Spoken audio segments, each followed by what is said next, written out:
They seem to be in full-scale retreat from spending cuts and are talking about raising people's taxes again. And I have only one thing to say to the tax increasers.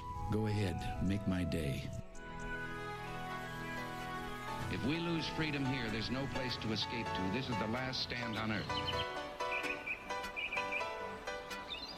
Those who would trade our freedom for security have embarked on this downward course.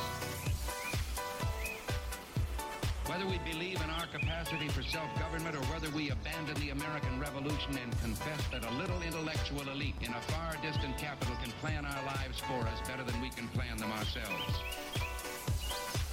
Conduit News Radio with Paul Harrell is on now. Man, what a crazy weekend. What a crazy start to the week already. Welcome to the program, ladies and gentlemen. My name is Paul. You found the intersection of conservative ideas and reality. We are building a liberty machine, and we are so thankful that you are with us starting the beginning of your week with us here. We hope it's a good one.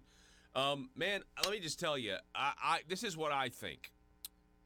This is why you're listening. Part of what you were listening, you want to know what I think. I think that the Democrats, the liberals, the progressives, the neocons, and some Republicans got a little too greedy with the country of Ukraine. And I think from a 10,000-foot bird's eye view, if you investigate what's going on with the Ukraine and what our country has done to the Ukraine, and how we've apparently manipulated, we want this leader or that leader, how the Democrats have written letters, and they've even traveled over there because they knew that there was going to be a shift in power with a new president that doesn't really buy into their globalist agenda or doesn't want to continue to keep the corruption going. That's what this is all about. And that is the real reason when Adam Schiff got this so-called whistleblower complaint back in August and sat on it. He was essentially tipped off by the CIA, and now here we are. And if you really think about this, the CIA or people in the CIA are doing to President Trump what the FBI already tried to do with the Russian collusion hoax. It's just the same playbook, but a different agency. Because it's, I just think there's a lot more. I mean, we found out last week with, Mitt Romney was so critical of all of this. Mitt Romney, and then we find out that, Mitt Romney's national security advisor, also former CIA guy, is on the board of this company that Hunter Biden's on, making $50,000 a month. We're going to find out a lot more as this goes, but you're not going to get the truth from the media, the mainstream media. The media is controlled, and yet there are still 63 million of us in this country that do have access to other forms other than the parrot, other than the mainstream media, and even Fox News. I mean, Fox News is like 80% never Trump.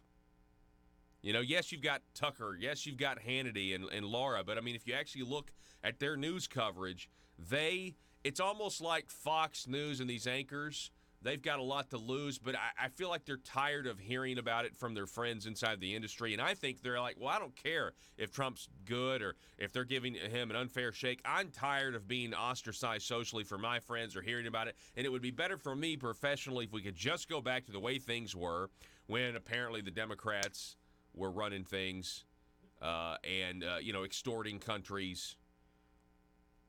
Let me know what you guys think. It's going to be a wild ride. Now, we also found out over the weekend that our governor, Asa Hutchinson, the governor of the state of Arkansas, supports an inquiry into the president of the United States via impeachment. This is on the front page on the 28th on Saturday. I wasn't surprised. Arkansas governor, we should take allegations against Trump seriously. Seriously? You want to take these allegations against the president seriously? If you just do a little level-headed research, you know exactly what this is. Quote, the facts have to be developed. The allegations raised should be taken seriously. Let's see. The Gazette notes that in Arkansas, as we're solidly red, 60.6% of voters favored Trump in 2016. Quote, Hopefully, this can be resolved quickly. No one wants another Mueller-like investigation. The inquiry is spread between 4 different committees, Hutchinson said. There ought to be a focal point with one committee. The American public can follow all the issues by following that one. Intelligence has a history of looking at things in a bipartisan way, he says. The governor says. Isn't that interesting? The facts have to be developed. The allegations raised should be taken seriously. Well, so this is very interesting to me. What do you guys think? What do you guys think about the governor supporting this impeachment inquiry that the Democrats are going for? By the way, they've already been going for it. I mean, does the governor know that Adam Schiff and his staff likely wrote this complaint? Does the governor know that the CIA changed their whistleblower criteria a month ago? Joe, did you know this? That before a month ago, before Adam Schiff got this complaint and sat on it, you had to have, if you wanted to be protected under the Whistleblower Act, you had to have first-hand knowledge of what you were whistleblowing about. They changed it to say, well, you could have second or third-hand knowledge, specifically for this. Again, the FBI tried to do this to the president. They tried to set him up. They had an insurance policy. I think they were going to go, if Trump lost, they were going to go after him anyway to prove a point.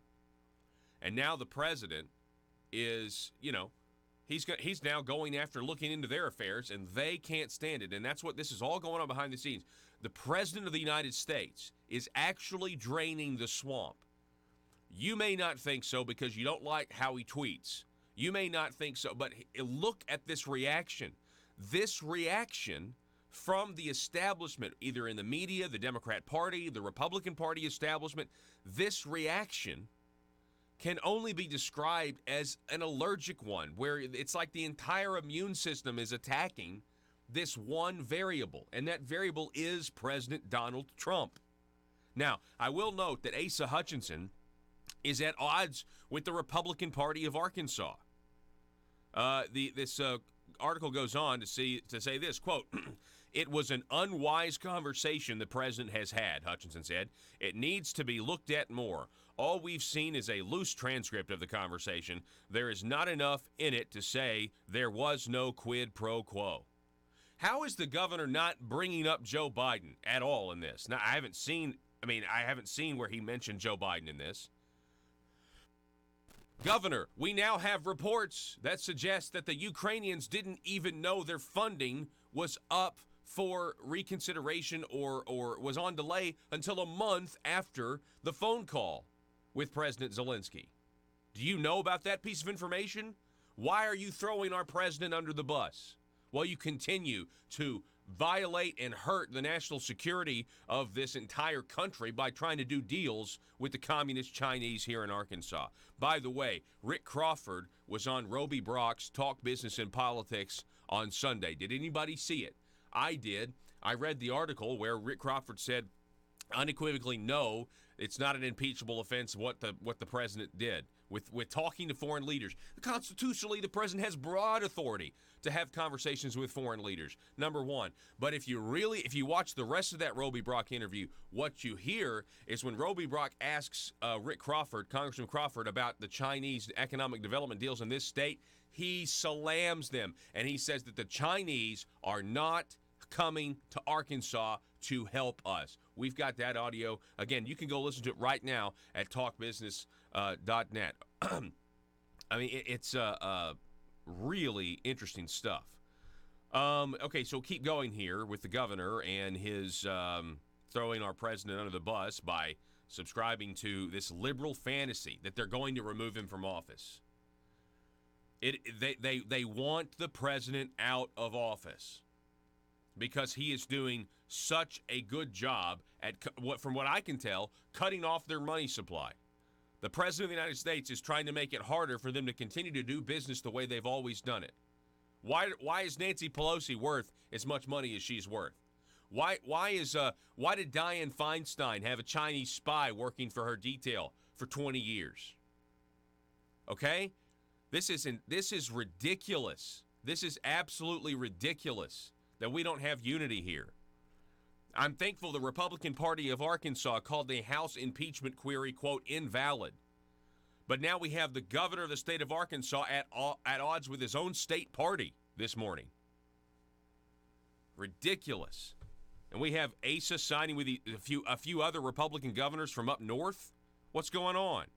Vermont and Massachusetts and Arkansas. That makes a whole lot of sense.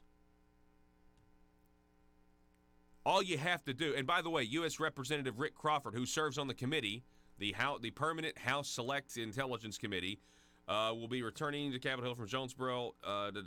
Crawford declined Friday to comment on the governor's remarks, according to spokeswoman Sarah Robertson.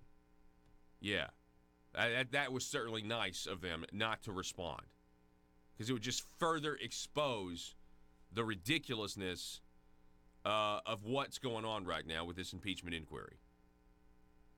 This is, if you look at what's going on all facets in the mainstream, in the establishment, this is like an immune system responding to a takeover.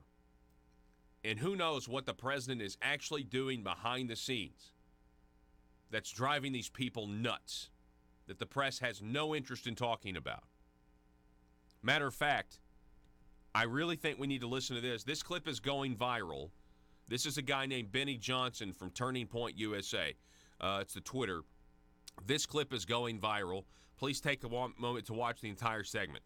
Even Fox News, ladies and gentlemen, can't help. Ed Henry cannot help but report that there was some sort of quid pro quo. And I'm asking you to dig up dirt on Joe Biden. No, he wasn't. Not dig up dirt. He was wondering what happened. And everybody said it wasn't. And if you have Joe Biden on tape, and yet have you heard that Joe Biden has now written a letter to MSNBC, CNN, Fox, everybody saying, please keep Rudy Giuliani off the air? That's unprecedented. You now have the Biden campaign telling the media not to have certain people on, who, regardless of what you believe, whether you agree or not, it's clearly part of the story at this point. Okay, so here is Mark Levin, talk radio host, host of Levin TV on The Blaze, on Fox and Friends yesterday. Now, a lot of you may not watch Fox and Friends on Sunday, but listen to this. Go ahead, Fox and Friends. Thing went wrong in the Oval Office. Go for it. Well, you know, Ed, I've been watching you and a lot of reporters, and you haven't once asked for the identity of the so-called whistleblower. Why is that? I want to know the identity of. I want to know the identity. I want our readers to go ahead and refresh this, and let's start over. Go ahead. Well, you know, Ed, I've been watching you and a lot of reporters, and you haven't once asked for the identity of the so-called whistleblower. Why is that?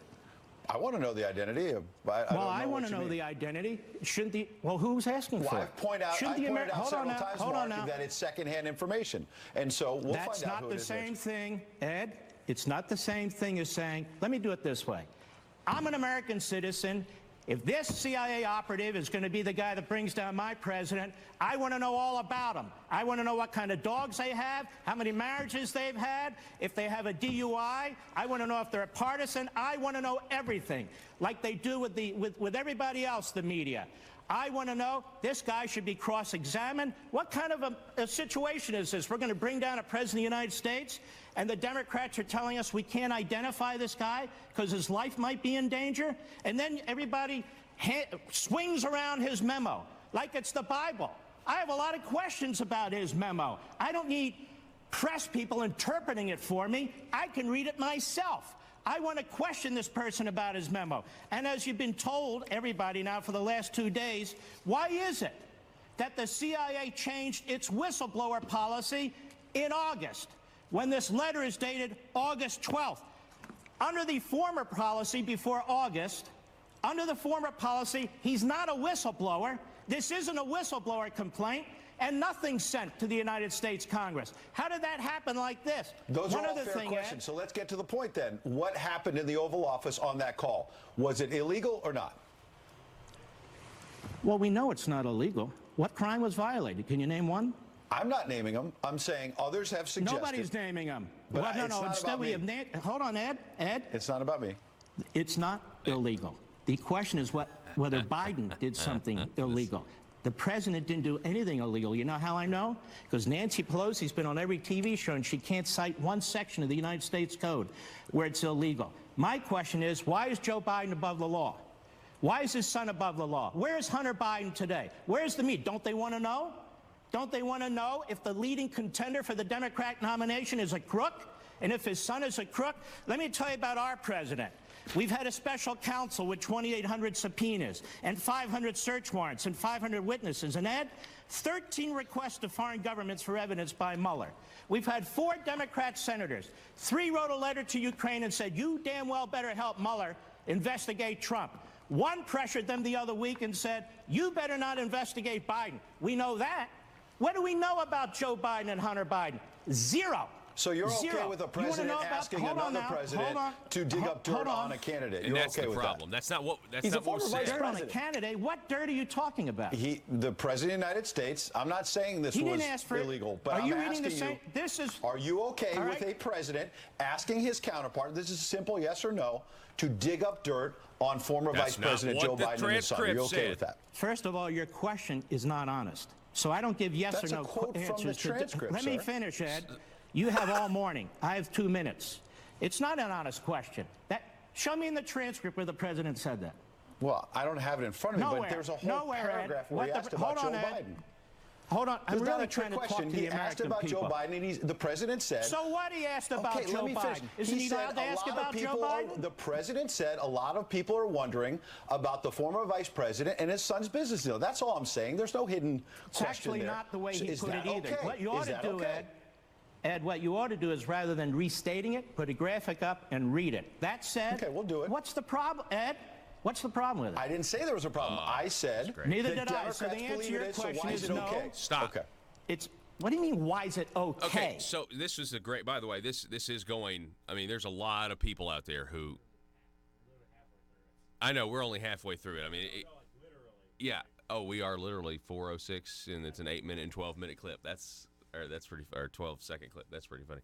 Okay, so this clip is going viral. Needs to go viral. Need to keep getting it out there. It's on Twitter, and the fact that you have, Mark Levin calling out Fox News' Ed Henry and saying, your question's dishonest.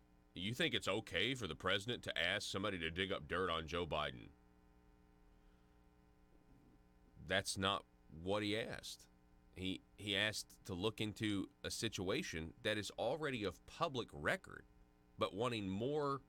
Like, what did Ukraine think about this? And listen, we have the emails, thanks to John Solomon's reporting, where after this happened and Biden shook him down and said, I'm not giving you the $1 billion if you stop investigating the company where my son works, the Obama administration, they were reaching out to the Ukrainian government, trying to bring them over here so they could kind of squash their beast because they could tell. I mean, they knew what they had done. I mean, this is all of public record, okay?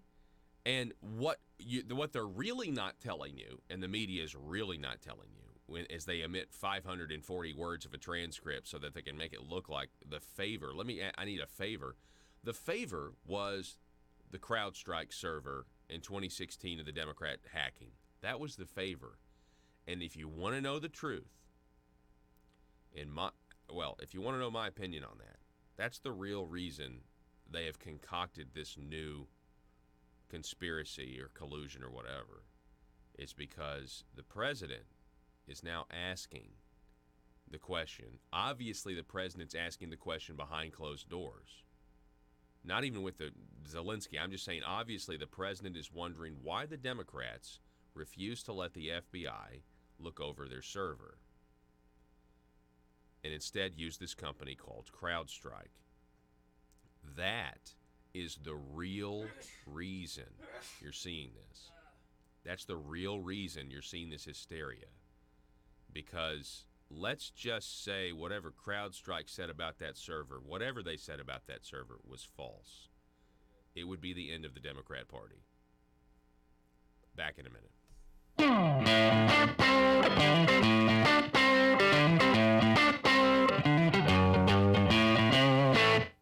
Welcome back to the program. We got State Representative Brant Smith is with us. Brant, how are you, sir? I'm doing well, Paul. Thank you for having me today. It's always great to have you. Last time I think we had you on, we talked about the Arkansas School for Math and Science and the Arts. I want to get into that, but first, You're running a fourth term, right? Yes, sir. I'm announcing that that's the plan, to run for another term in the State House. Nice. And how do you think? How do you think things have been going? I mean, you know, it'll be a fourth term for you, right? Right. And you were this time, you were the whip, correct? Right, and I'm considering running again for House Majority Whip, but if I do that, it cuts me out of being eligible because of time constraints for chairing or co-chairing committees. So I've got a lot of things to consider, and I'm doing that now. Interesting. Money, power, prestige, essence,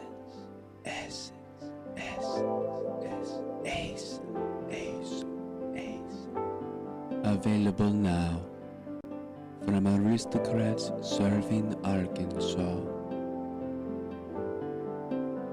From Zenata Rhino Collection, the fragrance of backroom deals, nepotism,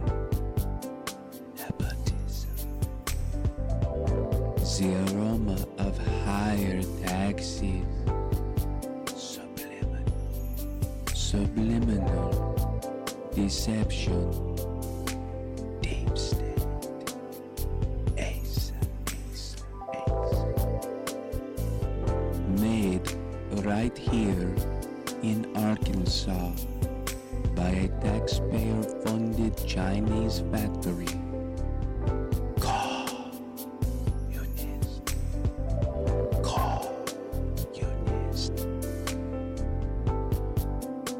Every bottle carefully crafted for you.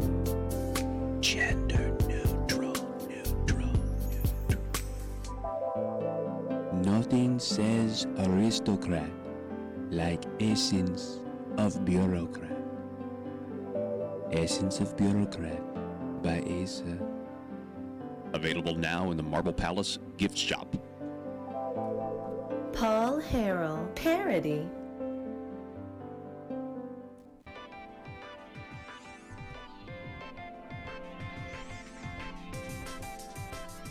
Conduit News Radio with Paul Harrell is building a liberty machine. Find out more at conduitnews.com. Yeah, so welcome back to the program. We're going to be talking with Brigadier General Robert Spalding again coming up here at 6:33. Then an hour from then, State Representative Dwight Tosh will be talking with us as well. So we got two guests on the program. We got a lot to get to between now and then. If you're just joining us, the governor over the weekend came out, according to the Gazette, in support of this impeachment inquiry. And people are rightfully putting the pieces together, and they're asking, they're essentially thinking, if Trump were impeached and then also removed from office, if the Senate actually voted to convict, which is very unlikely, would all 6 of these communist Chinese deals all of a sudden go through? Meaning the idea is doing business with the communist Chinese who are not coming to Arkansas to help us. Is it more important than supporting the president and keeping him in office? And this is a legitimate question to ask as we see this stark difference between the Trump administration and the state of Arkansas's economic development policy, which, whether you agree with state taxpayer-funded economic development or not, which I typically do not, we can all agree that if you're going to do it, maybe don't do it with the Communist Party of China. We'll be back to talk more with Brigadier General Spalding about China. He specializes in U.S.-China relations from the Hudson Institute, and he's got a new book out. Back in a moment. Folks, as a taxpayer or business owner, I know the government rarely gives the people a break. Big government politicians seem to always want more money from us, taxpayers.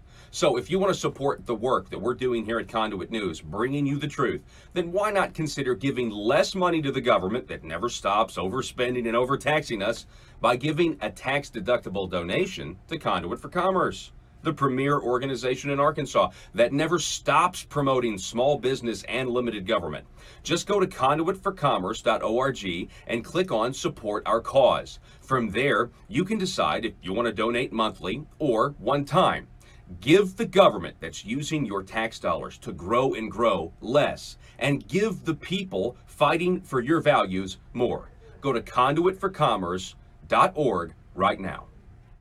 Okay, so can you give us an update? Because I know you and legislators, you name the legislators that you've been working with, investigating the Arkansas School for Math and Science down in Hot Springs, some strange stuff like a privilege walk, and really progressive indoctrination that appears to have been going on. Well, yeah, that's it's ongoing.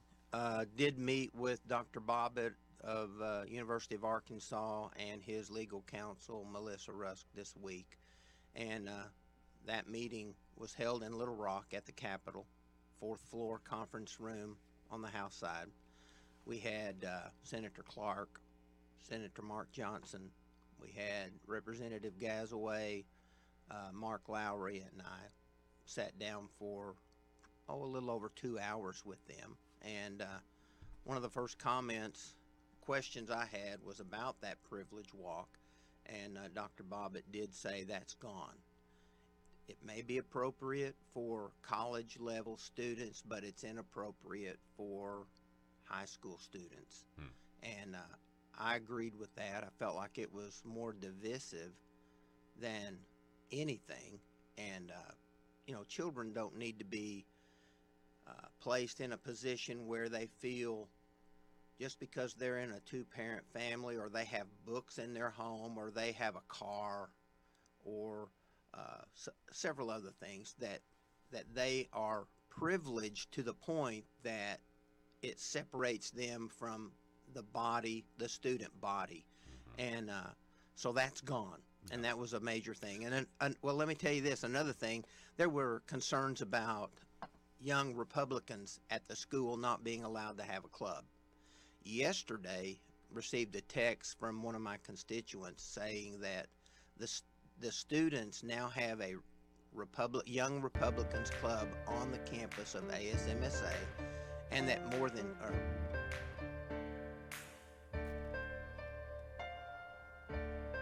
Bringing you your daily dose of truth. It's Conduit News Radio with Paul Harrell. Welcome back. Happy Monday to you guys. Thanks again for starting the beginning of your week with us here at Conduit News. I want to go back to Brigadier General Robert S. Spalding, retired U.S. Air Force. General Spalding, welcome back. It's always great to have you, sir. Good morning. Thank you. Great to be here. Yes, sir. So I want to go over credentials again. You know, you're a senior fellow at the Hudson Institute, but specifically, you're an expert at United States-China relations. Tomorrow, your new book is out, Stealth War: How China Took Over While America's Elite Slept, coming out tomorrow, October the 1st.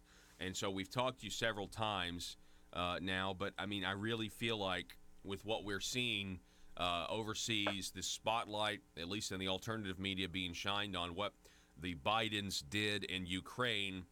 What they did in China is a much higher dollar amount, isn't it? Oh, yeah. Hunter Biden went over there and got either $1 billion or $1.5 billion from the Chinese to start a hedge fund. Him and I think it was John Kerry's nephew. So, yeah, it's quite a bit more money.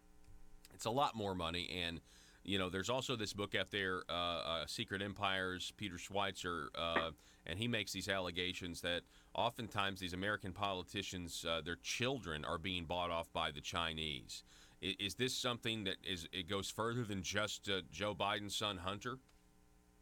Well, it's rampant, and it's as I detail in the book, it's not confined to the left. It happens on the right.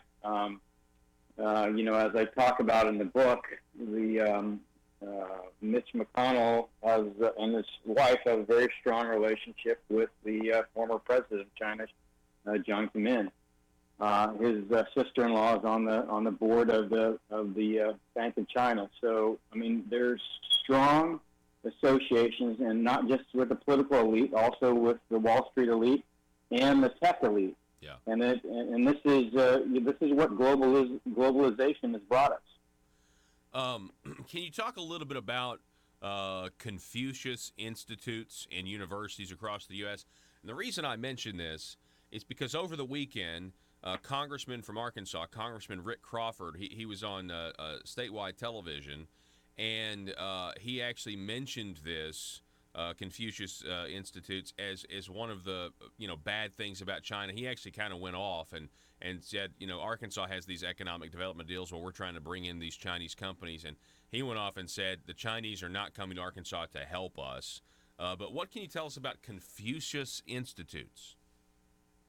Well, the Confucius Institutes themselves are there to essentially provide Chinese Communist Party propaganda to the students and faculty of our universities. And so they blend the teaching of Chinese language with a very specific history and culture and essentially talking points that the Chinese Communist Party want you to hear. Of course, they also use it to censor. So if somebody wants to come and give a talk about Taiwan or Tibet, then they'll either complain to the university leadership or stage protests.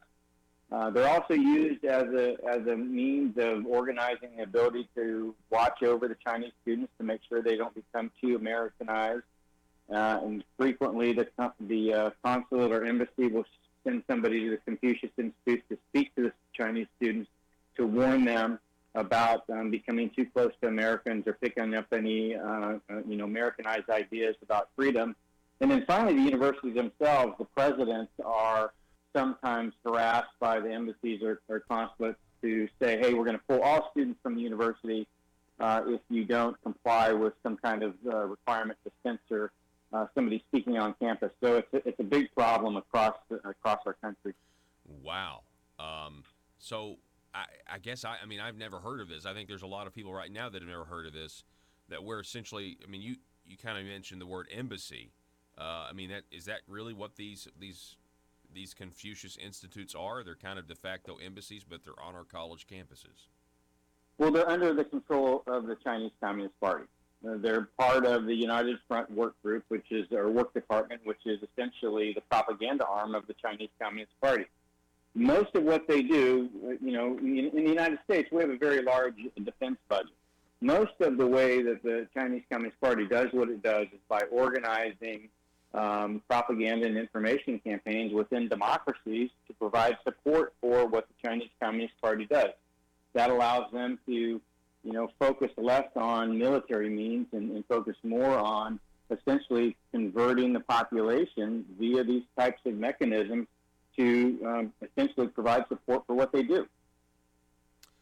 We're talking with Brigadier General Robert S. Spalding, a senior fellow at the Hudson Institute. His book is out tomorrow about this topic, Stealth War, How China Took Over While America's Elite Slept. General Spalding, last week you were on the program, and I referenced that interview several times throughout the rest of the week for us, because when I asked you that question about Hong Kong, and you essentially exposed one of the things you talk about in the book, which I think is one of the most shocking, is that the Chinese government has essentially set up, an organ, an organ buying program where you can fly to China, you said, and schedule your heart surgery, because they take these dissidents and they put them in machines where they can keep them alive and harvest their organs and sell them to, global elite.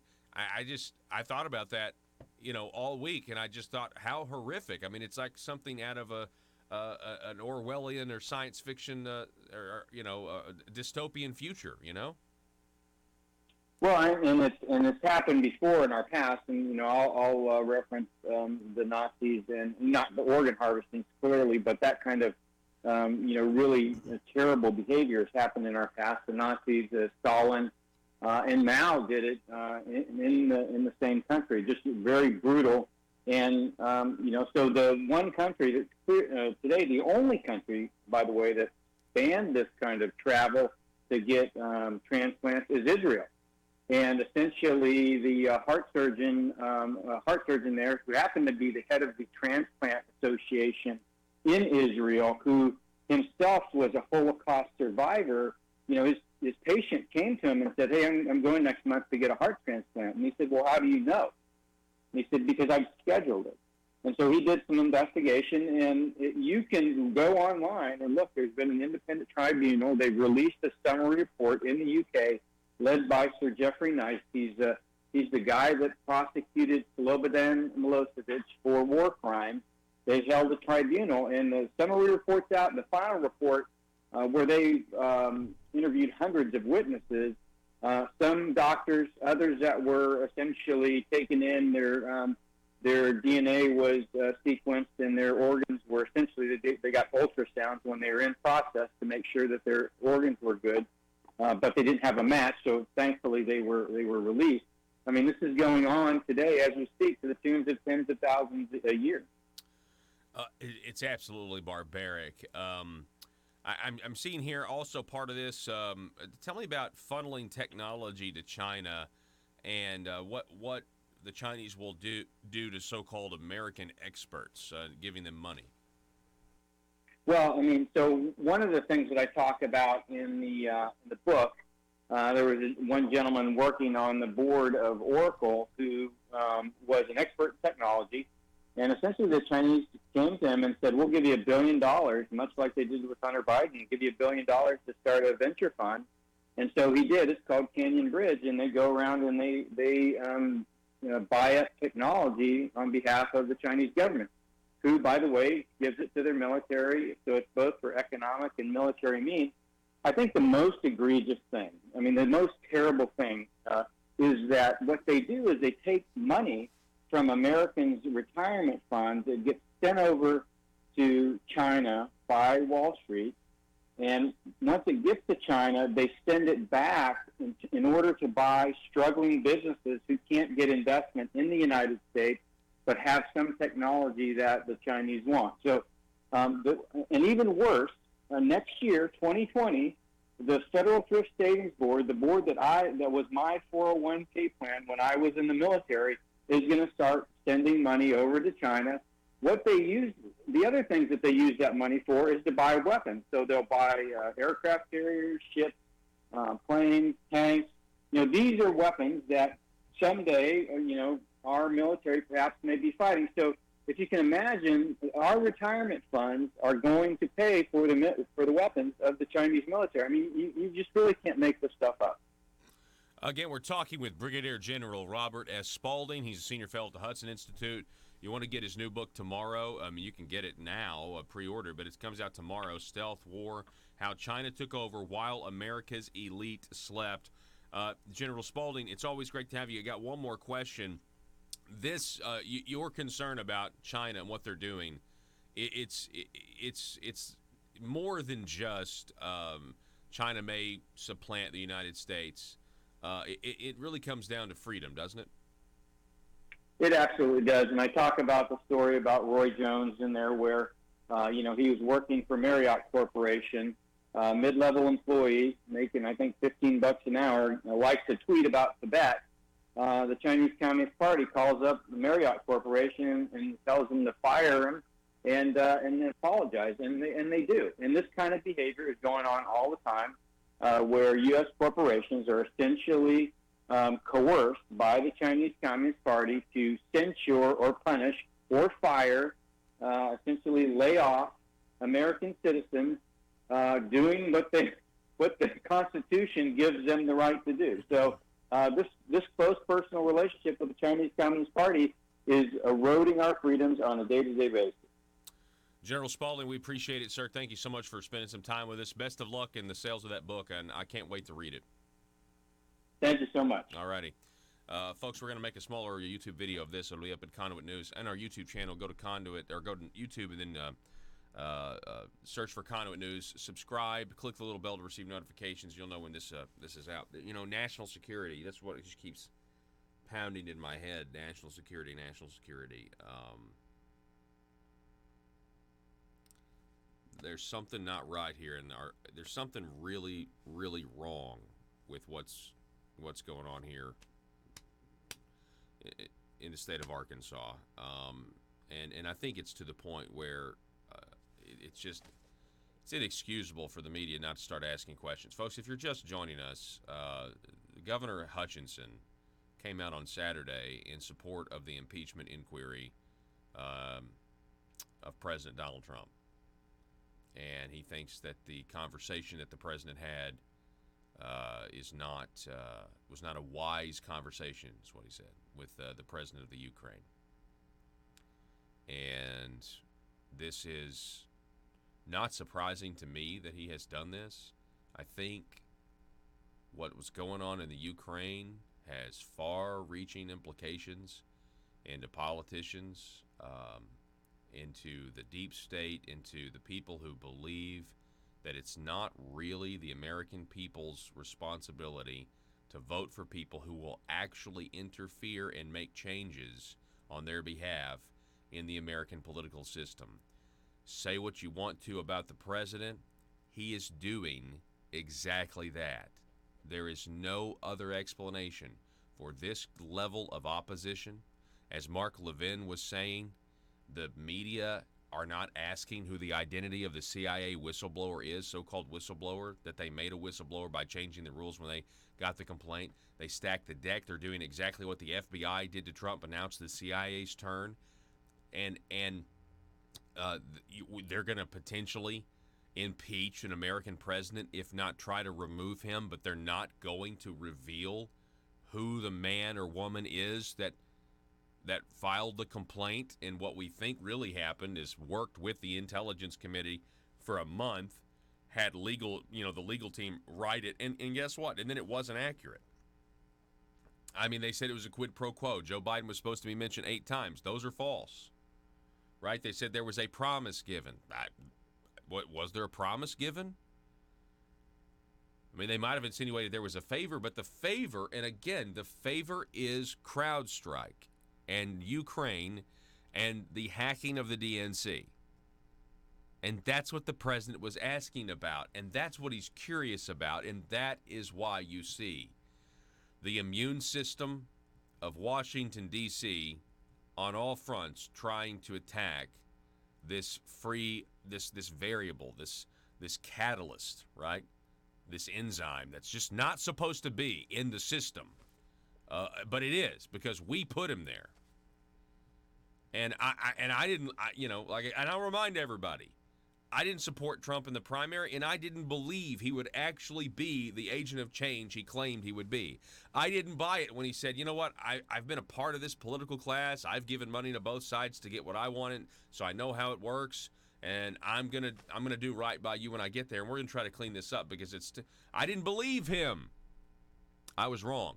I was more wrong. I've never been more happy to be as wrong as I was about the president. I voted for the president, though, over Hillary. It was literally the easiest decision I've ever had to make in my life. Telephone number 870-275-9799. We're going to take a break. We're going to reset. We're going to, at the top of the next hour, I want you to listen to Congressman Rick Crawford on Talk Business and Politics, Roby Brock, on China, because I don't think that was the answer Roby was expecting. Because it was specifically about these communist Chinese economic development projects in the 1st Congressional District. And here's the thing on this. I'm sorry, Joe. I know you keep trying to go to break. What you're going to see when we get to this here in a minute, what you're going to see is this stark contrast where you have Rick Crawford, Arkansas congressman, who sits on the Permanent Select Committee on Intelligence in the House. This is a big deal. He is privy to all kinds of information he can't share. He knows a lot about national security that he can't share. And you have Governor Hutchinson, who clearly doesn't sit on that committee, clearly doesn't have access to a lot of that technology, and is continuing to pursue these deals with the Communist Party And you have Rick, who is saying this is not good. This is a Trojan horse. They're not here to help us. What do you hear? What else he says? And you'd think people, could take a hint. Where's the state legislators that are gonna start speaking out against how this is not right? That we have the heads of the Arkansas political establishment and their economic development arm.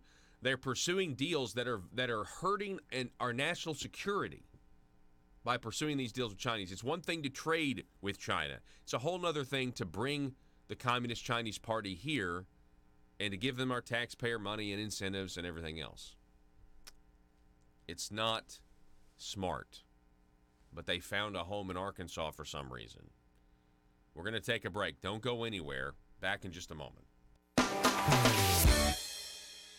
Right at 50 students signed up. Wow. And see, the allegation or the comment from the school was, you don't have a sponsor, you don't have enough interest, there's not enough students that want to do it.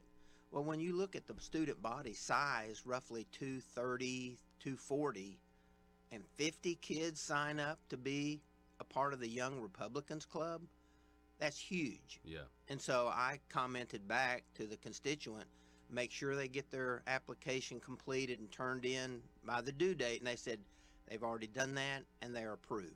Wow. So we now have that checked off. Interesting. Yeah. And I want to remind everybody the privilege walk, though, was something that was not a voluntary thing, correct? I mean, it was. No, they lined up all of the incoming juniors, I guess, and this year they've added 5 or 6 10th graders as a test, a pilot, program to see how well they would do in a dormitory, type setting. But yeah, they were forced to do it, and it was demoralizing. Yeah. To a lot of the children. Well, no doubt. I mean, it's a progressive concept. This idea that we're trying to pursue equality of outcome, and so if we're going to pursue equality of outcome, we got to understand who's got advantages, and that's the thing is like we're equal under the law, but yeah, there are people born with different talents. There are people born into different circumstances. Just right. I mean, the whole school itself is for very smart kids. That's right. why this thing is. That's why this is so. It was so hypocritical for them to do this because these guys are already the cream of the crop. Well, and a lot of these students do go on to receive scholarships from some of our Ivy League schools. Some of them enter our military academies. Determined so to drain the swamp in Little Rock, it's Conduit News Radio with Paul Harrell. There's so much fake news out there. There's so much fake news out there. You go to Drudge Report, you don't even recognize this. Drudge Report's getting credit from the hacks like Washington Post. Whistleblower under federal protection, fears for life. The attorneys for this whistleblower have denied that they're under federal protection. They are saying he's afraid for his life, but they've denied. And yet we have this bogus story. You have Stephen Miller yesterday with Chris Wallace. And Stephen Miller, he's the president's spokesperson, and he says, quote, the president of the United States is in fact a whistleblower, and this individual is a saboteur trying to undermine a democratically elected government. Then, of course, Chris Wallace countered that the IG found that the report was credible and a matter of urgent concern. Chris Wallace here is parroting fake news.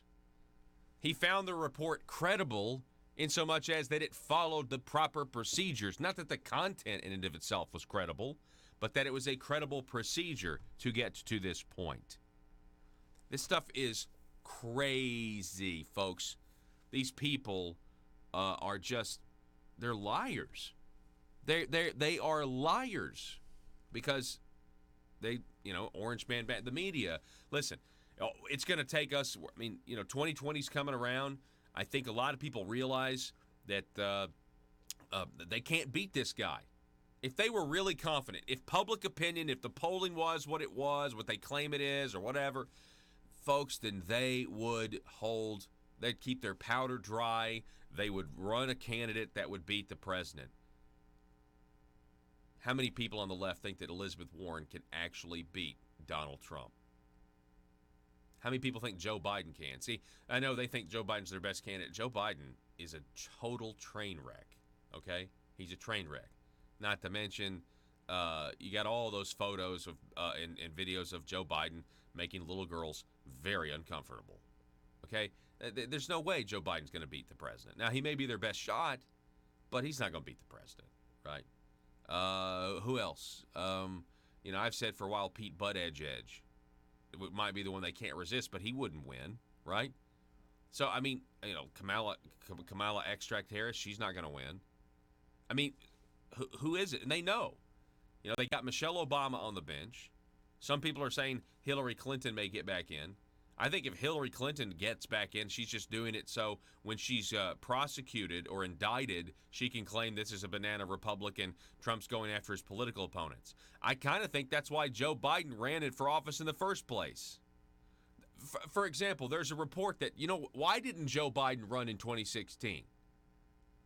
People are saying because Hillary Clinton threatened to use the Ukraine scandal against him. That's why he didn't run. Well, a lot of people, it's not. You think this is the first time the president that it had leaked that the president had expressed interest in what Joe Biden did to the Ukraine? You think this is the first time that the president was wondering why Hunter Biden could sit on this board and make this kind of money and this blatant No, it wasn't the first time. They've known about this. Did Joe Biden run for office just so he could claim what he's claiming right now, that the sitting president is trying to hurt a political opponent? Let it be known. Hillary Clinton needs to be in jail. Bill Clinton needs to be in jail. Joe Biden needs to be in jail, right? These are all people who have been responsible for the current state of American affairs and have enriched themselves off the people for decades upon decades. And people want to say, well, Donald Trump is the problem. This man has been in private business making his money himself. You may not like him, but he is definitely an agent of change. And it is crystal clear what's going on for me, but for so many of us, and this goes for the people in Arkansas too when it comes to our local government, there's still so many people that don't see it as crystal clear as you and I do.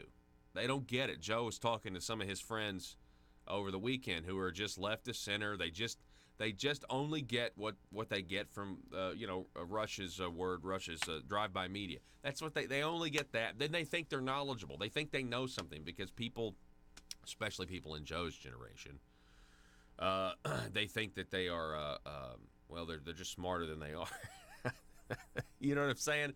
Like not that they're not intelligent, but they hear one piece of news and they don't think about it in a critical form. They assume the people that they're reading and listening to are giving them the truth. That's a dangerous assumption in this day and age. And the thing is, with the two people I was talking to this weekend, both of them are incredibly intelligent individuals, and they do have the ability to critical think. It's just they don't have the want, the desire to dive into the muck that is the information. That's intimidating, isn't it? It is, because when I first started working for the show, I didn't know a lick about politics. I knew that I was conservative to some degree or another. I didn't know exactly where I stood on a lot of different things. Mm-hmm. And after diving into all of the different information, what does it mean to be conservative? What does it mean to be a libertarian? What does it mean to be a Democrat? What does it mean to be a fiscal conservative? What does it mean? What does fiscal even mean? I didn't know because at the time, I didn't care. But after diving into those things and really learning, I knew where I stood. I knew how to defend where I stood. And I knew how to get into the information that was presented in front of me and go, is this all there is to it? And then start looking other places to find. And I had the want to do so because I was tired of being spoon-fed information that was either mostly false or at least to some degree inaccurate. To summarize, though, you think your buddies are kind of just like Orange Man bad? Like they have that? They don't have full-blown Trump derangement syndrome by any means, but they do. Both of them very much dislike Trump. Heavily.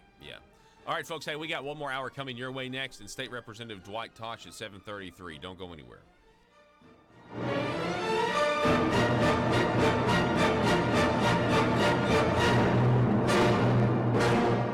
Broadcasting from the Baker Implement Studios. Baker Implement, serving you with 11 convenient locations. This is News Talk 101.3 FM and 1230 AM KBTM Jonesboro. Folks, as a taxpayer or business owner, I know the government rarely gives the people a break. Big government politicians seem to always want more money from us, taxpayers. So if you want to support the work that we're doing here at Conduit News, bringing you the truth, then why not consider giving less money to the government that never stops overspending and overtaxing us by giving a tax-deductible donation to Conduit for Commerce, the premier organization in Arkansas that never stops promoting small business and limited government. Just go to conduitforcommerce.org and click on Support Our Cause. From there, you can decide if you want to donate monthly or one time. Give the government that's using your tax dollars to grow and grow less, and give the people fighting for your values more. Go to conduitforcommerce.org right now. For their sake, but a lot of the parents were concerned that this has simply become an indoctrination site to change the foundational principles or truths that these children have been reared in at their home, back in their districts. And we're just going to hold the school more accountable. And one comment that Dr. Bobbitt did make that I did not think was very well stated, made the comment about the visitors board meeting back in May of this year, how that some of the parents who stood up to speak on behalf of their children that were the unsophisticated parents. Okay. And I thought, how can a parent, conceive, birth, and rear a child that is borderline or genius level? How can these parents be called unsophisticated? It looks to me like they did something right. And, it could be that all the stars aligned, and it was a freak accident, but I doubt that.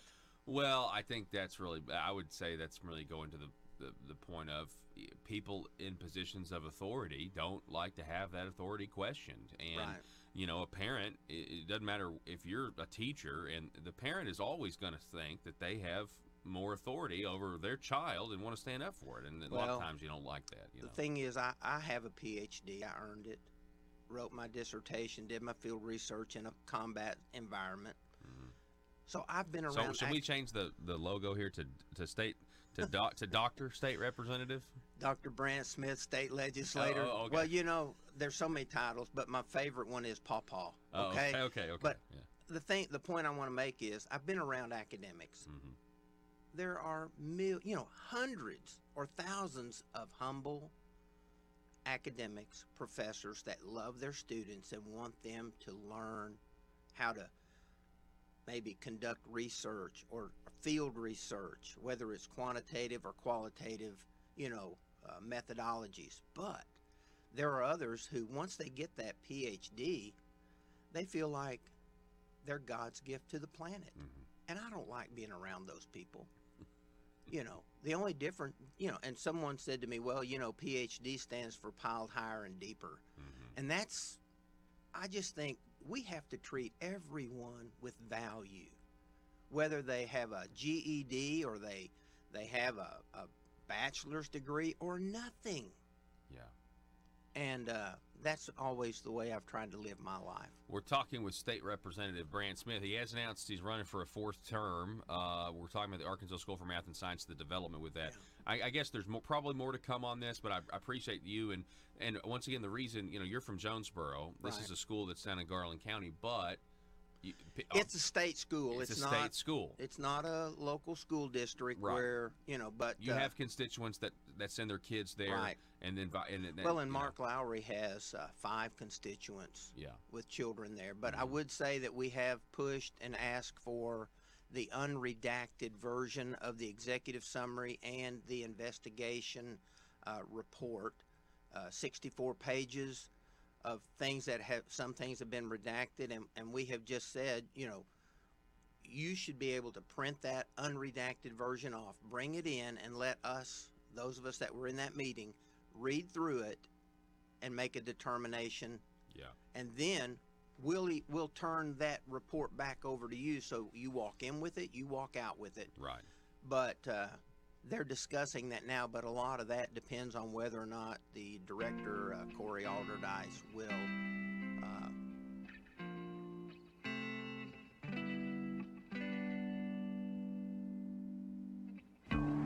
I think it's time we ask ourselves if we still know the freedoms that were intended for us by the Founding Fathers.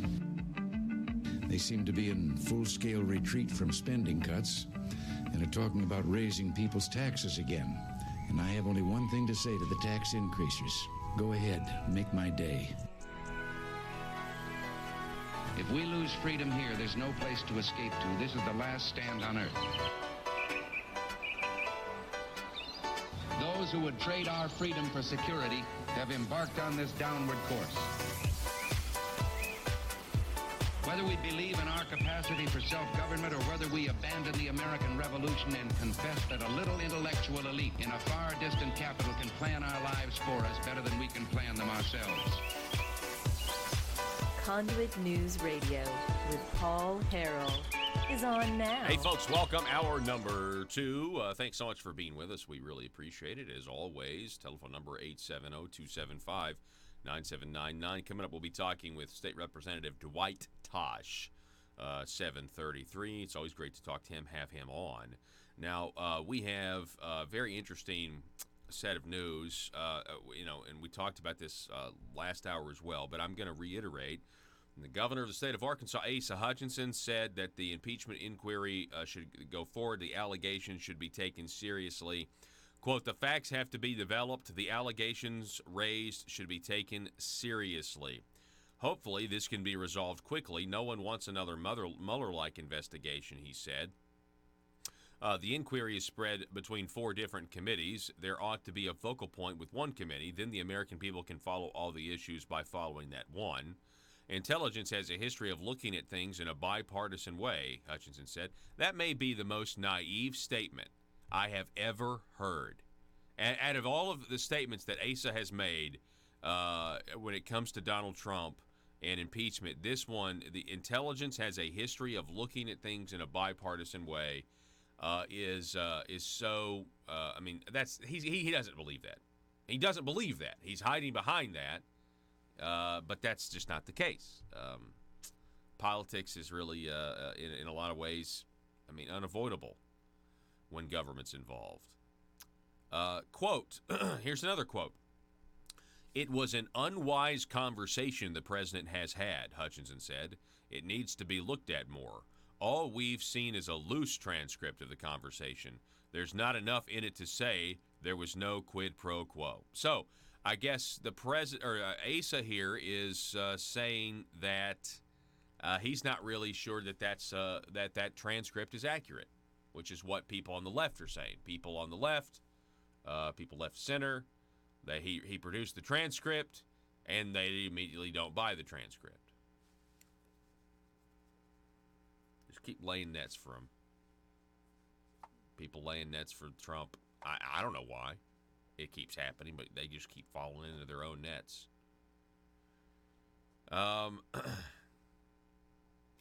Now, he did say, quote, the president should have wide latitude in conversations with global leaders, but we need to probe into that. Yeah, well, here's the thing. The deep state and the bipartisan intelligence community keeps leaking the president's conversations between foreign leaders, and the only explanation is the president is actually trying to change the status quo with foreign nations, and the government, the deep staters, don't like it, so they're releasing and tattling. And this whole Geraldo Rivera, of all people, said that this presidency has been defined by backstabbing and snitches and betrayals, and it's all people within the deep state who apparently are beholden to some other law that is not our constitutional republic. They are beholden to some other standard. And whatever that standard be, whether the Democrat-Republican thing was really just theater, and whether you're a Democrat or Republican historically, both parties move the country in the same direction, just some at different speeds. And you have one guy that says, I'm not going to go in this direction anymore, fellas. You're not getting your war with Syria. You're not getting your war with Iran. Sorry. You shot down an unmanned drone. You want me to kill 150 people. Probably so that the Democrats and their globalist buddies would have moved in a bunch of civilians, and then Trump would have gotten the blame. They probably would have. Probably the target place was probably leaked by somebody else in the deep state with that Iran strike that was planned. And they were probably shipping in civil. I don't trust them at all. Sorry, it's really frustrating. Yeah, real bipartisan intelligence, Asa. Real bipartisan. The intelligence community look at things in a bipartisan. Was it a bipartisan way when they leaked the president's phone conversation with the president of Mexico? Was it bipartisan when they leaked the president's phone conversation with the president of Australia? Was it bipartisan then? Maybe that's why. That is why they moved it to secure server, because they know that outside of their inner circle in the White House, there are the swamp is so deep that if you are not beholden to the only thing I can describe it as the globalist mission and strategy, which has to do with borderless countries, who wants to fix that, that's a big no-no. That's a big no-no. Wants to bring back the middle class. Well, if there's a thriving middle class, there's going to be less people dependent on government, i.e. less people voting for Democrats who just want to promise handouts so that they can, amass power and stay in office. You would think Asa, as a conservative, he's been a conservative since Ronald Reagan, y'all. You'd think he'd know these things. Yeah. Anyway, what a disappointment. I mean, obviously, everybody, it's not like it's news that I'm disappointed in Asa and I disagree with him on so many things. But, and I wasn't surprised when I read this on Saturday, because we know. But it's just Asa is now, there are two other governors who've spoken out in support of impeachment, and the one's from Vermont and one's from Massachusetts, and the third Republican governor is Arkansas's Asa Hutchinson. That's weird, isn't it? What is going on? I mean, come on, right? You don't have to get into the weeds, but I mean, and where's the state legislature? I mean, I know you guys are afraid of this guy, but at some point, who cares, right? Am I right? Like, I know people are afraid of getting primaried, but and everyone's afraid of, but who cares? Here's Rick Crawford, Talk Business and Politics. Go to cut one of this, Joe. Rick Crawford was on Roby Brock's Talk Business and Politics. You can watch it right now at talkbusiness.net. We'll put the website up there on the screen for you guys. And he was asked this by Roby. Go ahead. Actions here in this call summary, is that an abuse of power in your mind, and do you think it's an impeachable offense? I absolutely don't think it's an impeachable offense. I think that you have to take in the broadest context here. First off, I think you have to recognize, too, that the president voluntarily released the transcript of the conversation. So I think on the front end, you have to acknowledge, if he had anything to hide, why would he have released the transcript? That's number one. Number two, what drove this was the claim from an alleged whistleblower that, we can get into a lot of detail on that too, if you like. The chairman of the House Intelligence Committee, on which I sit, received that complaint on August 12th. Now, the date of this taping is, what are we, the September the 25th, 26th? Why'd you sit on it that long? What was the reason for not acting swiftly? And then you heard in the hearing yesterday that Chairman Schiff chastised Director McGuire for not moving swiftly. And so I think there's some conflicts there. That's also a problem. But then if you've read the complaint, and I have, first you just look at the complaint. Apparently it was prepared by an attorney. And if you look at the substance of the complaint, it doesn't match the conversation. The claims that are made don't match the substance of the conversation in question, number one. Number two, even the complainant, he or she, acknowledges that they were not a party to the conversation. So they are acknowledging on the front end that they are a second party at best, and in fact maybe even a third party. And then throughout the presentation, there are footnotes. You really need to read the footnotes because the complainant goes even further in acknowledging their lack of standing with regard to being a first-party account. So if you read this complaint, you can see that there are all kinds of problems with this, and I think this unequivocally does not meet any threshold even close to an impeachable offense. Stop. Now, That's Congressman Rick Crawford. Not even close to an impeachable offense. He's exactly right.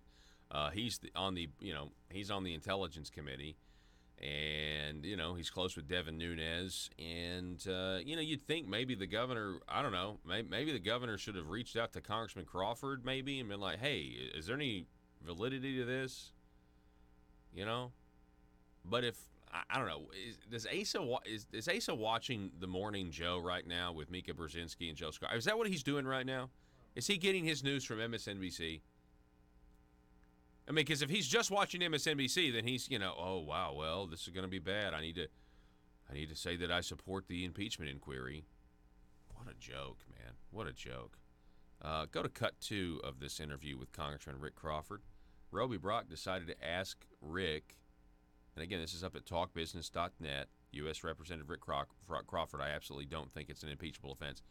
But the interview turned a little different. They turned to China. And this was the question there. I don't know if Roby expected this answer. Listen. National scene. But you have 3 Chinese projects in your congressional district, Helena, Jonesboro, and Forest City. Do you have any concerns that any of those projects may go off the rails? I absolutely do. I have concerns about Chinese investing in the United States for a variety of reasons. Obviously, there's national security reasons. I think we have to understand, and I was approached by actually Sue Gordon, who I mentioned before, unsolicited brief that she gave me on business intelligence and supply chain integrity. And at the fore is the Chinese threat, not only in the business world where they attempt to steal everything they can, intellectual property, forced technology transfers. We had 5 researchers indicted in the state of Arkansas just over a year ago for stealing rice research from the Rice Research and Extension Center. This doesn't just happen in Arkansas, it happens all over the country. In fact, MD Anderson was taken advantage of by some Chinese researchers in that institution. So we have issues about the forthrightness of Chinese investment. Exactly why are they here? Number one. Number two, if they're able to make these kind of investments in states like Arkansas and other parts of the United States, why are they given preferential treatment as a developing economy in the WTO, which is having a negative impact on our economy? Example, look at steel dumping. Look at the tariffs that were implemented as a result of the steel dumping. This has to do in great part to their manipulation of the WTO rules, or actually just flouting the WTO rules, because they're not held to account. They continue to be treated as a developing nation. I can tell you, if you're investing billions of dollars outside of your own country, you have arrived. You don't need special treatment. They should be on the same footing as the United States, as the EU, and other countries that are not developing but are in fact developed economies, and so they shouldn't be given special treatment. So the question is, why are they here in Arkansas? I think there's a strategic concern there. There's obviously the academic institutions, as the Confucius Institute has become a major source for embedding researchers into academic institutions, students into academic institutions, whereby those individuals can steal technology and apply that in their own production back home in China. They're not honest brokers. They're not here to help us. I have concerns about it. I'm not trying to be a naysayer. I'm not trying to throw cold water on economic development. In fact, I'm all in for economic development. I think we ought to be looking at ways we can grow our own and capitalize on our own ability here to pull ourselves up by our bootstraps. We mentioned the issue in Forest City. I think it's important that we do invest in our ability to create value in the supply chain, particularly with regard to cotton, because I have questions about whether or not we're going to sustain cotton production in the United States if we don't have a vertical integration model that allows for us to participate in the global marketplace with regard to textiles. We lost our textile industry some years back as a result of the WTO, as a ruling of the WTO. So as the American cotton industry is struggling with how are we going to sustain production here, the answer is not to bring in Chinese investment and give over everything we have in the hopes that the Chinese are going to be fair and deal in good faith with us, because the answer to that is no, they're not. They're not here to help us. Let me move us on to our last question here. That was, again, Roby Brock, Talk Business and Politics. That was yesterday, aired on Sunday. It's released at the website, talkbusiness.net. I'm not really sure if he expected that answer, but I would assume that Asa Hutchinson's head is kind of spinning right now. He's probably pretty upset. That is a direct indictment of our economic development policy with the communist Chinese, which really, it's not even news. You would think, oh, of course, somebody who's looking out for national security, serving on the House Intel Committee, is going to speak out. Congressman Rick Crawford, a Republican, going to speak out and say, yeah, this China, and he's been doing this on this program in this format for a long time, but that is huge news. They're not here to help us. You can't trust the Chinese. I wonder why Asa thinks you can trust the Chinese. The Communist Party. Is Asa just ignoring all of this intellectual property theft that's been going on? Well, he probably has assurances that won't go on here. Really? So the Chinese are just, they've never lied to anybody before, especially when it comes to invading invading other countries. That's what this is. You don't want to, I mean, that's what it is.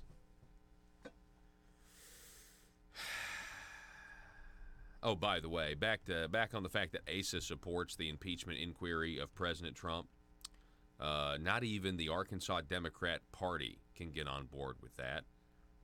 On Tuesday, the Arkansas Republican Party. On Tuesday, the Republican Party of Arkansas called the House impeachment query invalid, accusing House Speaker Nancy Pelosi of pursuing an impeachment inquiry without the support of the American people or a substantive reason to do so. And that means that Asa is not even in step with Doyle Webb's RPA, Republican Party of Arkansas. Go figure. I say it's about time. At least there is a bridge too far. We're going to take a break. Don't go anywhere. 870-275-9799.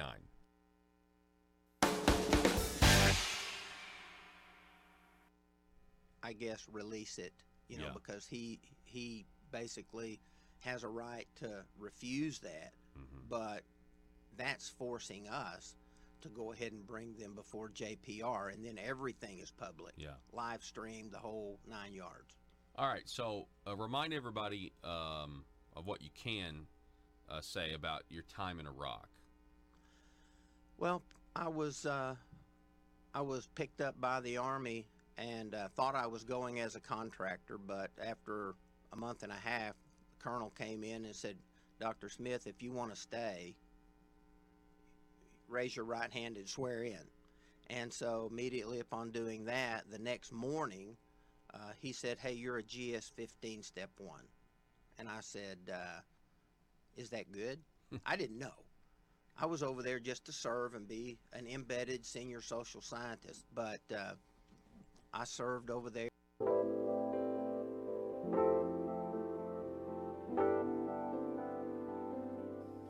Money, power, prestige, essence,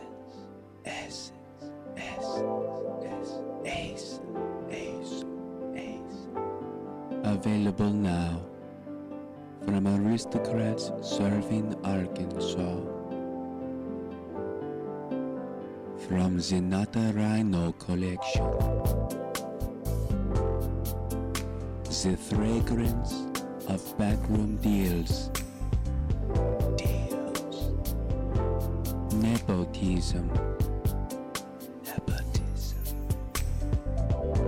the aroma of higher taxes, subliminal deception, deep state, Asa.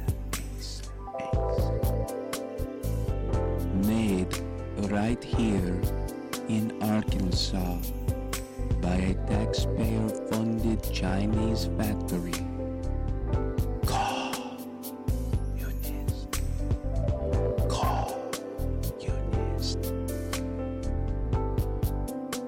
Every bottle carefully crafted for you. Gender neutral. Nothing says aristocrat like Essence of Bureaucrat. Essence of Bureaucrat by Asa.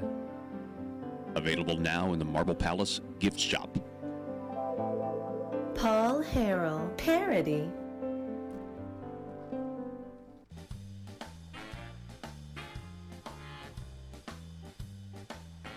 Exposing the truth and everything the Marble Palace establishment keep trying to cover up. It's Conduit News Radio with Paul Harrell. Something tells me, here's the thing. Something tells me that the president is a really likable guy in one-on-one scenarios. I mean, I think he's a likable guy at his rallies and, funny and entertaining. But, I mean, I think that the globalists just want the president to just stop talking to world leaders altogether because he's too much, he's an effective agent of change. You know what I mean?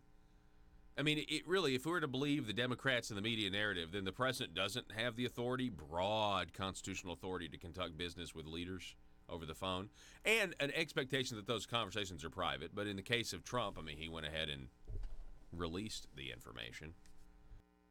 That's not good enough, though. That transcript is just too loose. That's a loose transcript.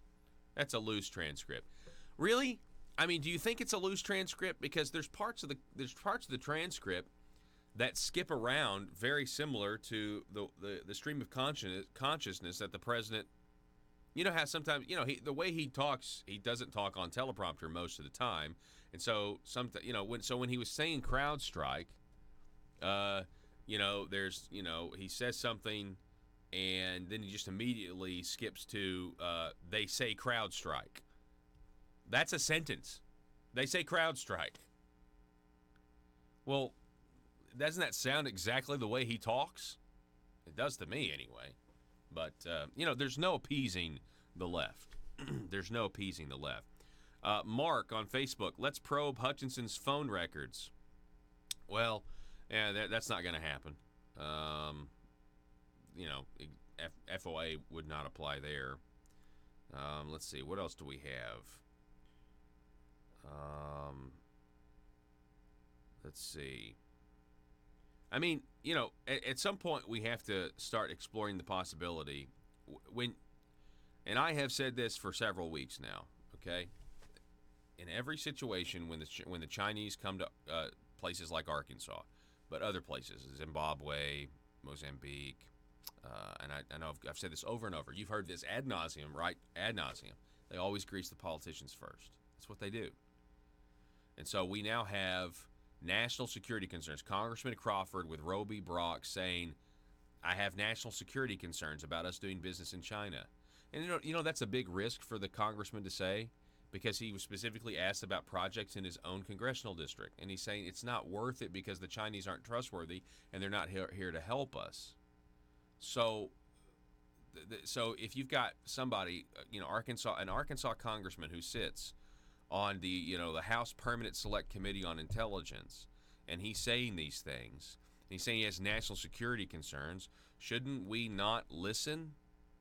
I know it's different. I know state government and federal government is different, but I mean, he's got valuable information, much of which he can't share.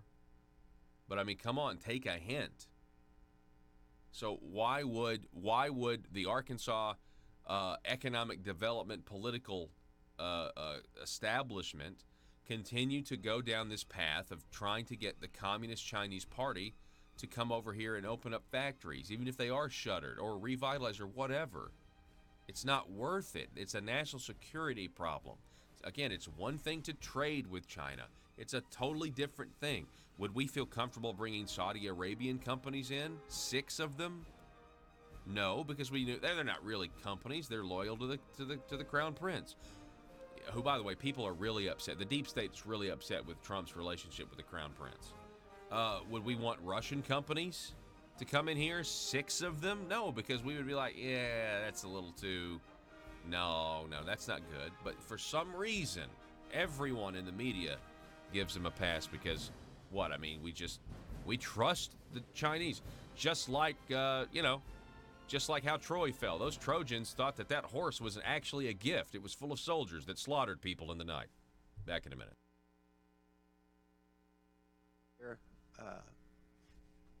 For 65 and a half months. And so that's why I love mowing my yard now. I'll cut it, water it, and mow it again because it's desert, it's arid.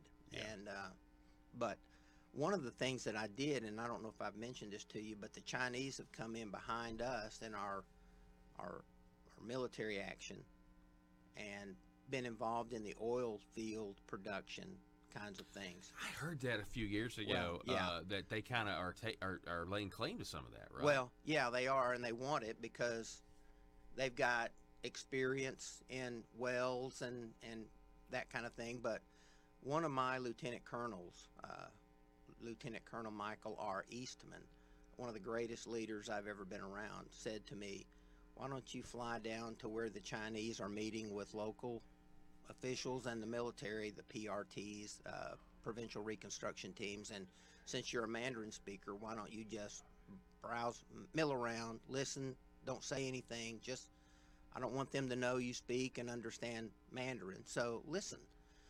And one of the because I want to remind you, because you also spent time in places in China, right? I mean, yes, along the China border with Burma or Myanmar for years, but the big takeaway for me from that meeting down in the oil fields was the Chinese said, let's let the Americans fight the war, and then we'll come in and take over the oil fields. Wow. As a service to the Iraqi people. And when was this? Would have been between 2008, probably 2009, 2010. Wow, that's a strategy right there. Yeah. So we spend trillions of dollars, or $1 trillion, or whatever we spent, right, and blood of American soldiers, yes, and then they come back in behind it. And I actually witnessed pallet loads of $100 bills being moved in the bed of pickup trucks that we also provided, and it was just constantly money. Wow. For the Sons of Iraq, other programs that we were trying to do, and it was all well intentioned, but it was never sustainable. Yeah.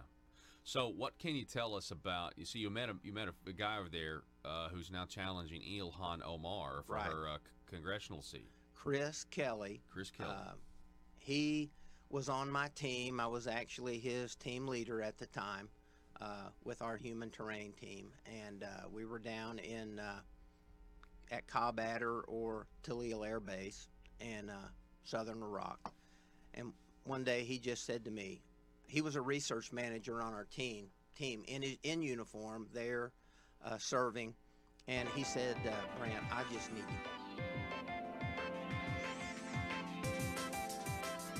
Conduit News Radio with Paul Harrell is building a liberty machine. Find out more at conduitnews.com.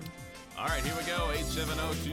870-275-9799. Thanks so much for being with us. We turn now. We've got here in studio, State Representative Dwight Tosh is back with us. Dwight, how are you, sir? I'm great. Thank you, Paul. Always great to have you. Always great to be here. So a lot of your colleagues from Northeast Arkansas, they've announced that they're running again. Yes, sir. What about you? You going to run again? Yes, sir, I am. Okay.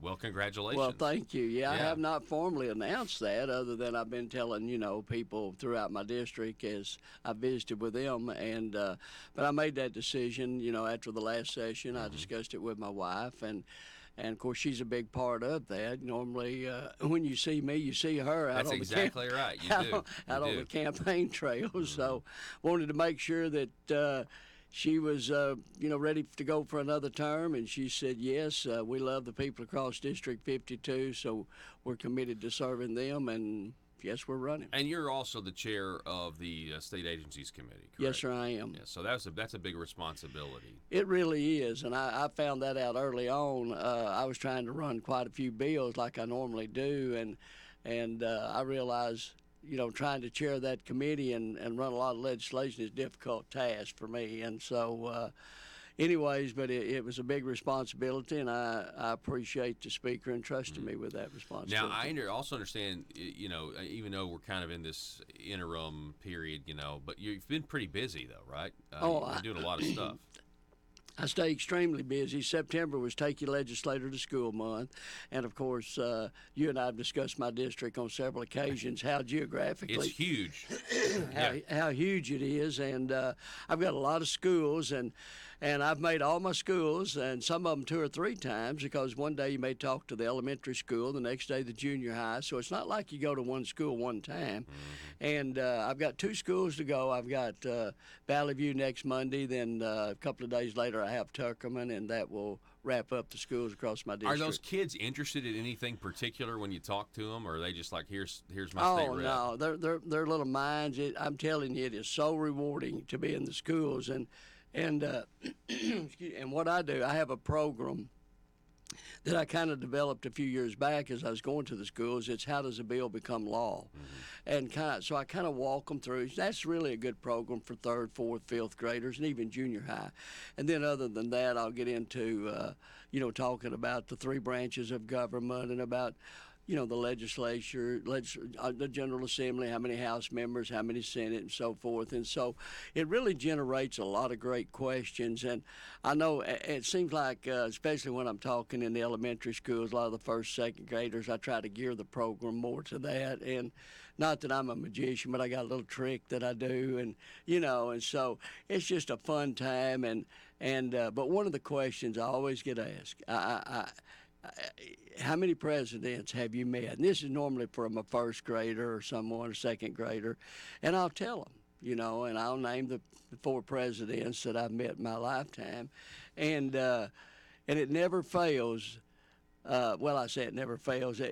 One time there was a little boy, he raised his hand, and I said, called on him, and he said, have you ever met George Washington?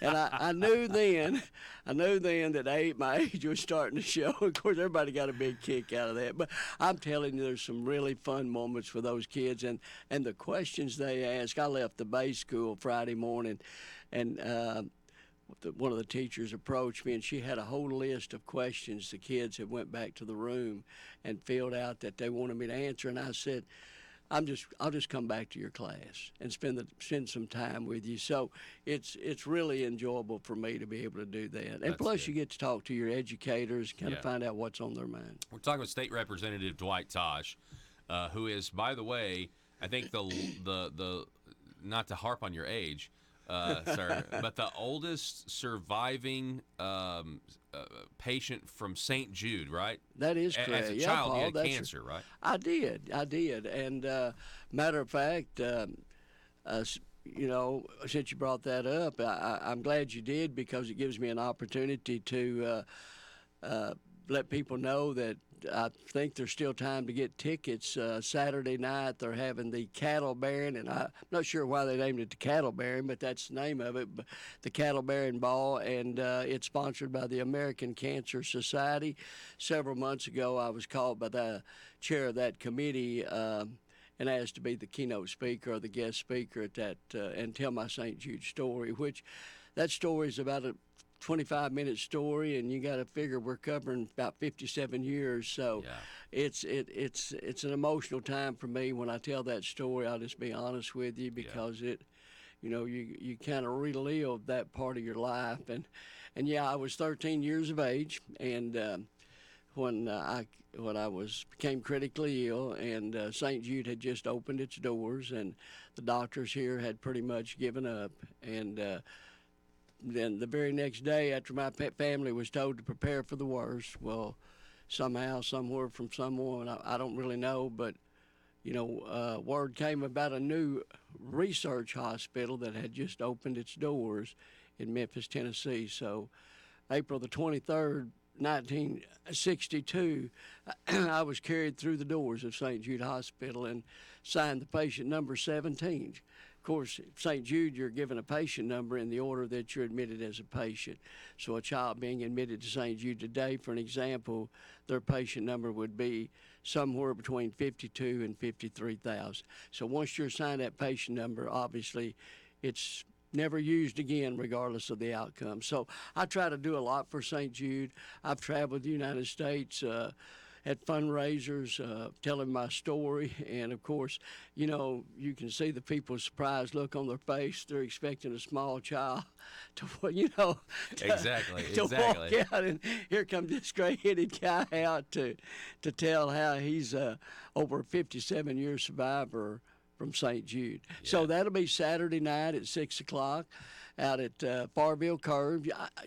Are you familiar where the what is it, Gamble Furniture Store? Home Park. Or, what's something. They've got that Shop Local Park. Yeah. And they've got the event building over there. It's going to be there.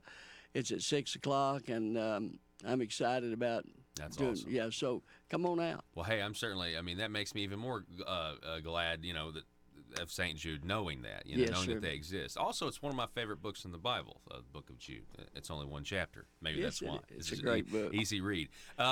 So we're talking with State Representative Dwight Tosh. It is September the 30th. Tomorrow's October the 1st, which means I was driving by today, driving by gas station. I drive by the same gas station almost every morning. It's $2.15 today at this particular Exxon. So that means tomorrow it should be up about 3 cents. Should be $2.18 because gas tax goes into effect tomorrow. Now, you voted against this tax increase, didn't you? Yes, sir, I did. Now, I mean, I think it's fitting. We got somebody who voted against it, and we're all going to pay the tax tomorrow. So, what are your thoughts on all this? I mean, I know we can agree roads are a priority, but, some people had different ideas. Maybe we could have done this without raising taxes, and you and I visited about this before, and I've always, you and I have had so many conversations in regards to, bills that I voted for or against. And I remember you've asked me, after my vote, why did you vote that way? And, to me, Paul, the answer is simple. It's what I promised. In order for me to be able to keep my word and to do what I told the voters in my district that I would do, and that is that I would not vote for a gas increase or gas tax, then my word means something, and I wanted to honor that word, and the only way to do that was with a no vote, and that's what I did, and that's why I did it, because I made that promise, and if I promise my people I'm going to do something, my constituents, then I'm gonna honor that commitment.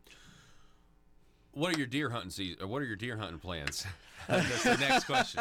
Are you excited? I'm getting I pretty really excited. am. You got grandkids, right? Oh, I do. I've got a grandson that just started college in, of all places, in Vermont. Vermont? Vermont, yes. And he's playing football. And that was the only college that offered him a scholarship for both football and baseball. The other schools wanted him just for football. And he did not want to give up baseball. So, there you go. So my wife was up there this weekend. I have not made it up there yet. I'm glad she got to go. And but then, yes, it's, deer season's coming up. I'm excited. I think the last time. I know. The last time was. I know when every time I go through Portia, Paul, I think about you, because my wife and I were headed up to our place in the hills, and we looked up as we entered Portia, and there's cars were everywhere, people were standing everywhere, and I mean, it was just, obviously you could tell that something had drawn a lot of attention, and so my wife said, well, what do you think's happened? And I remember telling her, I said, well, honey, I said, one of two things. I said, either a train has broadsided a peanut truck or Paul Harrell's in the area. Oh, yeah, there we go. There we go. And so sure enough, I looked, and there I was. And there was the train that broadsided the peanut. So I was right on both occasions. Man, that was nuts. I remember that. Yeah, that's because I think that's why I think we always talk deer, because we do. We were going to the same well, place. You would just had a good hunt, or yeah. Or maybe I was picking mine up. I think from the process. I know you'd had a good season. I think I killed one deer last year, so that was plenty. Anyway, it's a lot of people are excited. They got this weather though. That's what I'm worried about. Is this if it is going to be unseasonably warm?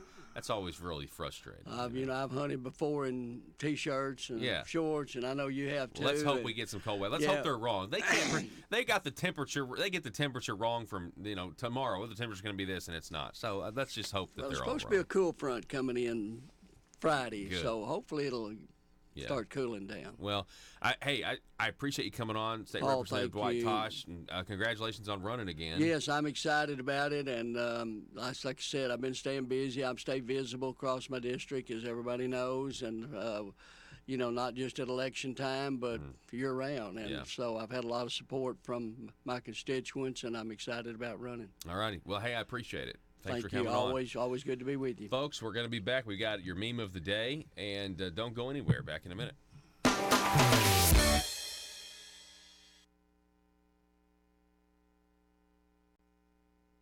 Folks, as a taxpayer or business owner, I know the government rarely gives the people a break. Big government politicians seem to always want more money from us, taxpayers.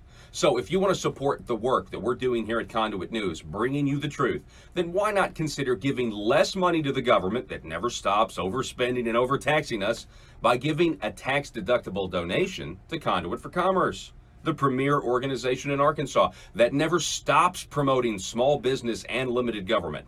Just go to conduitforcommerce.org and click on Support Our Cause. From there, you can decide if you want to donate monthly or one time. Give the government that's using your tax dollars to grow and grow less, and give the people fighting for your values more. Go to conduitforcommerce.org right now. Get out of this ConX. I've got to go do something. And I said, well, you can go anytime you want out on mission. And he said, I really need to get out. And so I began to put Chris in the Humvees and out on missions, and I photographed him as often as I could.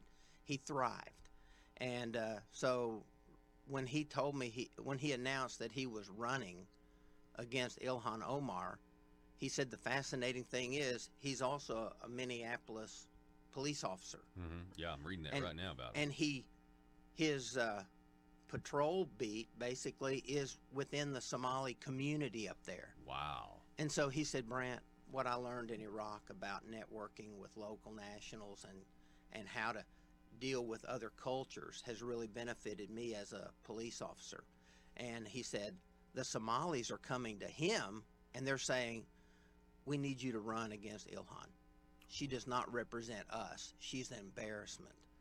And so I asked Chris, I said, are you running as a Republican? I was trying to be diplomatic. What party are you affiliated? And he said, well, I went to the Republicans, but they weren't interested in me, so I decided to run as an independent. Wow.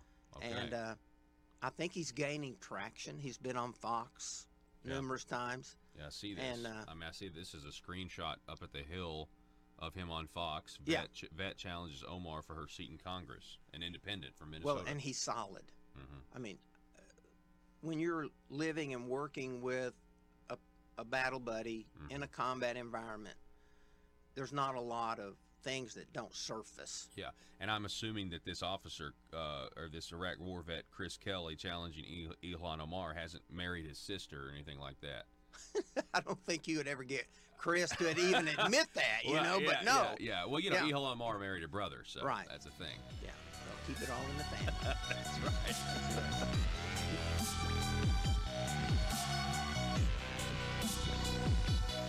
Need your daily news fix? Don't forget to tune in to Conduit News Radio with Paul Harrell.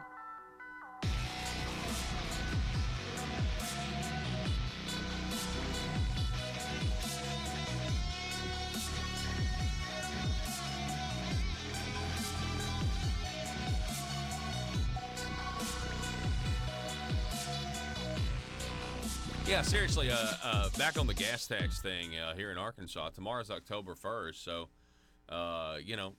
I saw where the national the national gas average is up about 10 cents, I think, over the last month anyway. And then, of course, I know you can find a price cheaper than $2.15, I'm sure, somewhere in Arkansas, but this is just the one that I saw. And I mean, I'm going to drive by tomorrow, and I'm expecting it to be 3 cents higher, unless they've already adjusted to what's coming, But anyway, tell me, I mean, are y'all excited about paying more at the pump? I mean, the answer is obviously, even if you support the projects or, the more money for roads, no, the answer is, of course, you're not excited about it. No one's excited about it. They probably wouldn't have had the political will to even do this if gas were at $3, $4 a gallon, $3.80. Remember, it was $3.80 here in Arkansas? That was rough. They wouldn't have had the political will to raise our taxes if it was that high. They would have been like, no, the people are taxed already. But, you let there be a war in the Middle East or what? Well, the damage is already done. Yeah, you tax us while we're low so we don't get mad about it. But that tax is going to be there if something happens and the oil prices become more volatile. And then, if you're paying $3.80 for a gallon of gas, you're going to be paying $3.83. And you're not going to know. Average person's not going to know. I mean, you know, because you're listening to the show and you understand what's going on. I mean, $70 million net tax increase on the people of Arkansas in fiscal year 2020. When you add up the income tax cuts along with the gas tax increases, the internet sales tax. And by the way, sources tell me that if you start to ask around and you're starting to ask the government, how much money are we getting from the internet sales tax, the answer that you're getting back is that we don't know, and we will have no way of ever knowing. Now, if that's true, and the answer is in fact we don't know how much more revenue we're getting specifically because of the new internet sales tax that we're requiring out-of-state sellers to pay, which they're just passing on to the consumers by raising the price of their goods. If that's really the case, where they have no idea, then that is a travesty, a lack of accountability, if they really don't know. Now, I know that I would challenge local governments, and I think I saw an article locally around my neck of the woods about, they're expecting $1 million more a year in revenue or something like that. Or maybe it was more than that, but I think it's going to be, listen, the other rumor I heard was, so if there's no way to calculate how much internet sales tax money is actually coming into the state of Arkansas, if that is in fact no way, how in the world did DFNA predict or estimate, $47 million more money from us? That was their estimate, I think, $47 million. How did they make that estimate if now that the internet sales tax money is actually coming in, we have no way to track it? Honest question.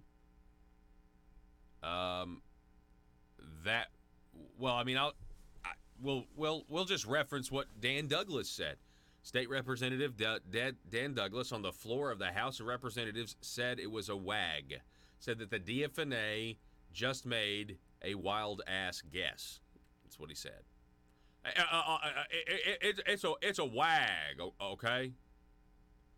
That is really frustrating because so we knew all this, but I mean, who did you use? You just hire somebody? You hired some consultant or something to make a guess how much more money we'd get from the internet sales tax? Obviously, I'm not sitting here saying that it's not difficult because the government doesn't know and monitor and get readouts of everything you buy online. Okay, I understand that.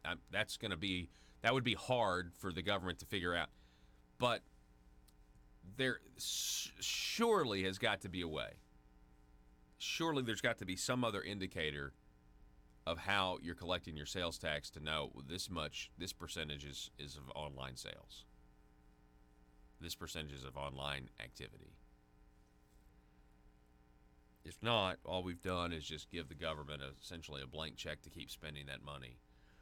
And if you want local projects, I challenge everybody, or if you want to try to plug budget deficits or holes, and that you fear that your quorum court needs money for jails, or they're going to come to you and ask for more money by raising your taxes in a special election, or your city needs more money for their budget, but they're going to come, I challenge everybody at the local level to start petitioning your local politicians and make them aware, and they need to be making some noise. How much more money did we just get because of the internet sales tax? Folks, it's a windfall. And it's going to be so. I mean, I talked to a state senator in Conway County 2 weeks ago, and I was there in Morrilton at the Conway County Republicans, and it was Mark Johnson. And so it was Senator Johnson said that $47 million number, while that is DFNA's number, that it's going to be much higher than that. Much higher.